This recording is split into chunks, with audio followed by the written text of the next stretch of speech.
I'm Noah Church, and this is my video coaching series. I've got an email here that I'd like to share with you all. He says, "Hello Noah. I have stopped PMO, porn, masturbation, orgasm, for 125 days, and I am continuing to be strong, but the real problem is the depression. Ever since I quit, it feels like my depression just went up high. It seems I have lost my passion for what I used to love, like music production, etc.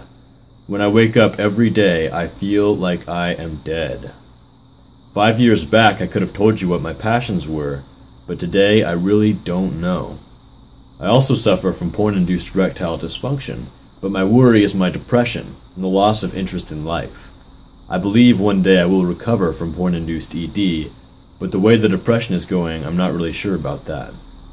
Have you had depression during your reboot, and did you lose your passion for the things you love? Thank you."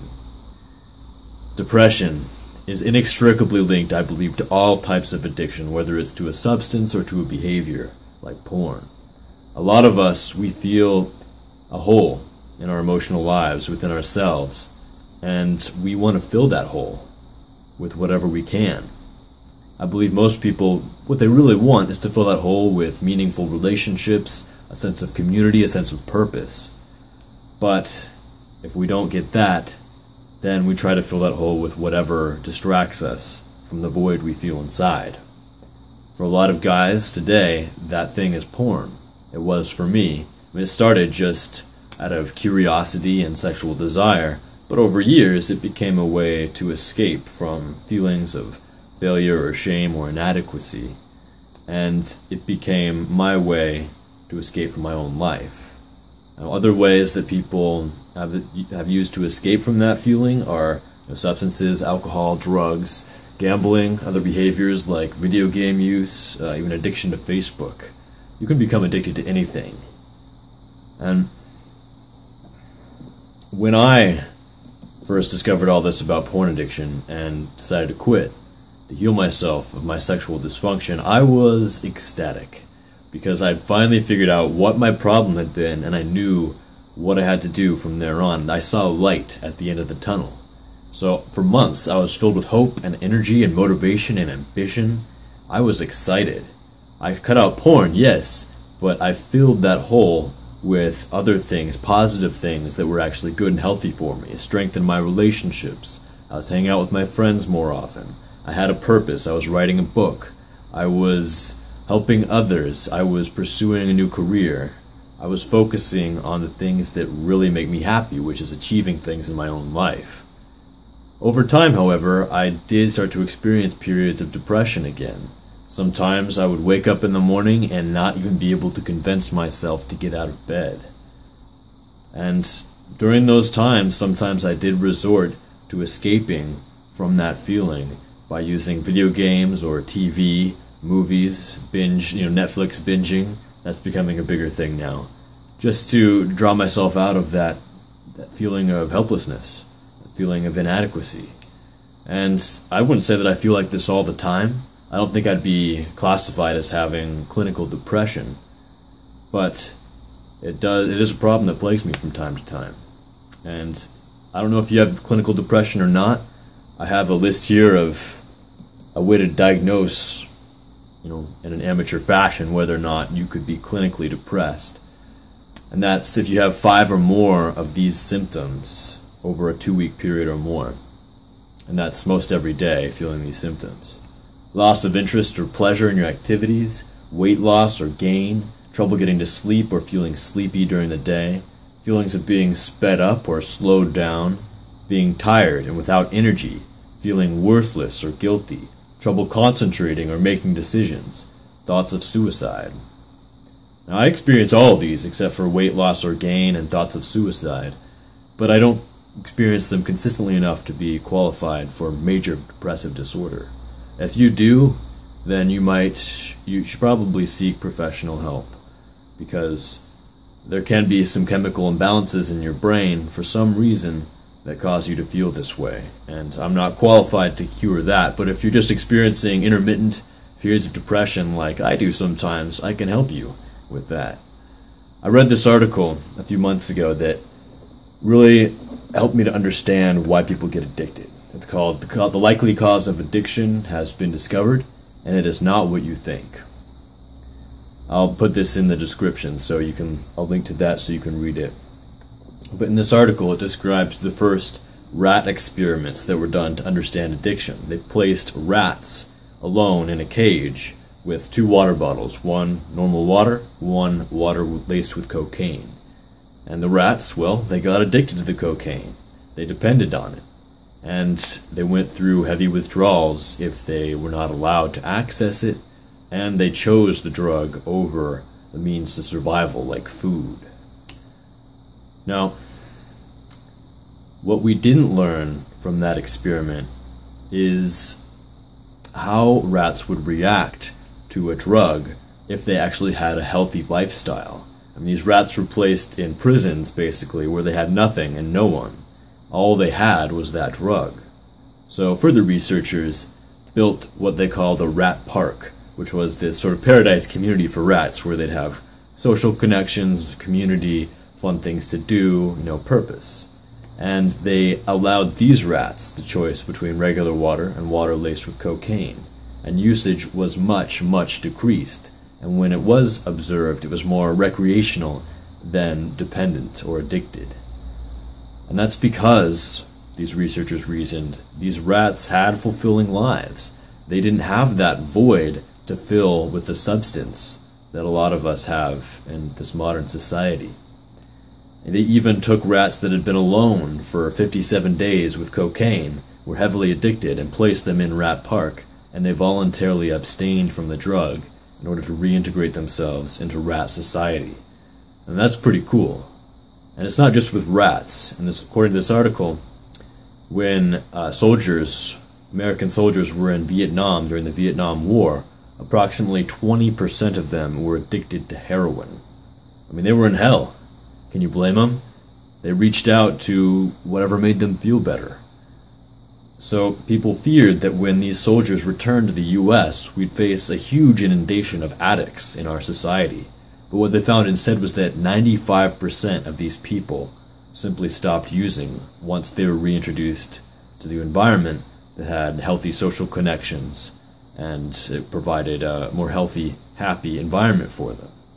And they did it without intervention or therapy or counseling. They just chose not to use anymore. And that's huge. That is ginormous.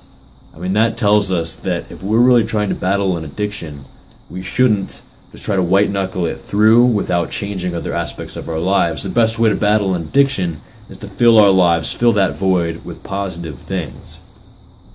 A lot of people fall into the trap of, say, quitting porn and then distracting themselves by playing a lot more video games so that they don't think about the urge to watch porn. But that's simply taking away one empty way of filling the void and replacing it with another.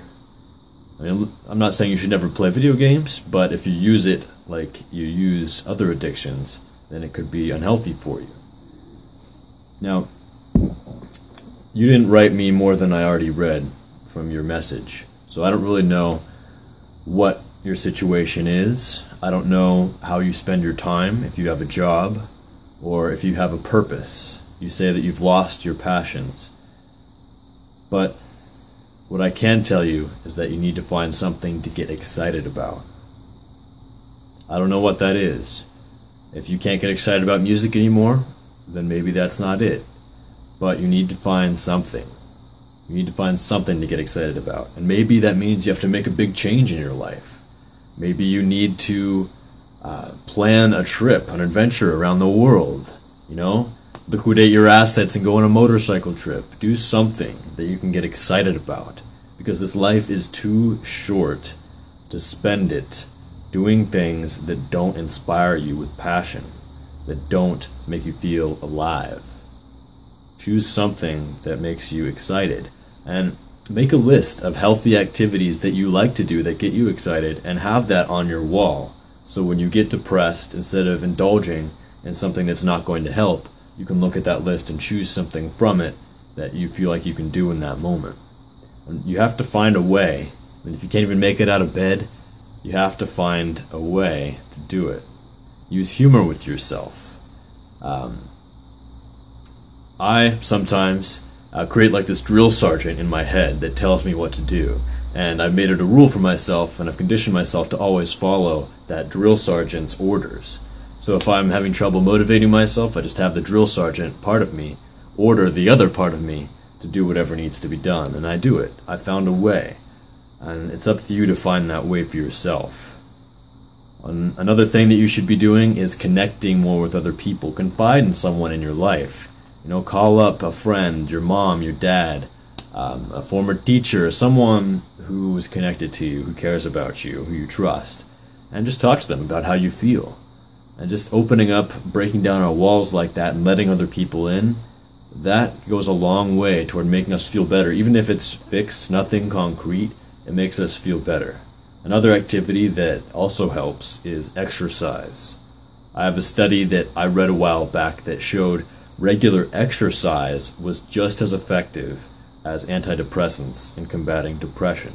It took longer to take hold, but the effects lasted longer than antidepressant medications and pharmaceuticals. So exercise every day. I mean, sometimes I forget or I put it off for several days, and then when I finally do it again, I realize, wow, this helps so much. I feel so much better about myself, so much more confident, so much more in tune with my body, and more motivated. And that's another thing, is that we are momentum-driven creatures. If we get up in the morning and just lays around in bed or watch some Netflix, then that momentum is what drives us for the rest of the day, unless we make a gargantuan effort to break free of it. If we start the day by taking action, by doing something productive, it's easier to stay with the momentum and keep doing productive things. Now, I don't know if any of this helps you or not, but from what I read of your message, you've made it 125 days, man. That is no small feat, especially when you're feeling like every morning when you wake up that you're dead. It's amazing that you've been able to resist an addiction for that long, and you are doing well. So be proud of yourself for that fact, number one. Oftentimes, I and a lot of other guys I speak to forget to congratulate themselves and feel proud of themselves for what they have accomplished. So feel good about yourself for that. And journal. That really helps me as well. Write about your feelings. And maybe you'll discover something in yourself, or discover that you still do have a passion for something. And that can be your light at the end of the tunnel. That can lead you out of this depression. So, find a way. That's what I'll leave you with, brother. Find a way. You're not alone. A lot of people out there face loneliness and depression. A lot of people never face up to that, never truly conquer it, and just keep salving that wound with their addictions to porn or to gambling or to alcohol. You are already way ahead of the curve on that. You've decided that porn no longer has a place in your life. You've decided to cure yourself of your sexual dysfunction, but now you're feeling that void because you took away the porn, you took away your distraction, and now you can see and feel that void inside you. And it's up to you to find a way to fill that void in a healthy way. It's up to you to build your life now. I know that's a daunting task, but you have to find a way to take it one step at a time, every day, every hour, every minute, and step forward. So if you have a problem or a story that you'd like my advice on, you'd like me to make a video about like this, then you can find my contact information in the description below. If you appreciate these videos and you want to show that appreciation, go to my website, addictedtointernetporn.com, and you can donate to me there and also see my other work. Coach Church out.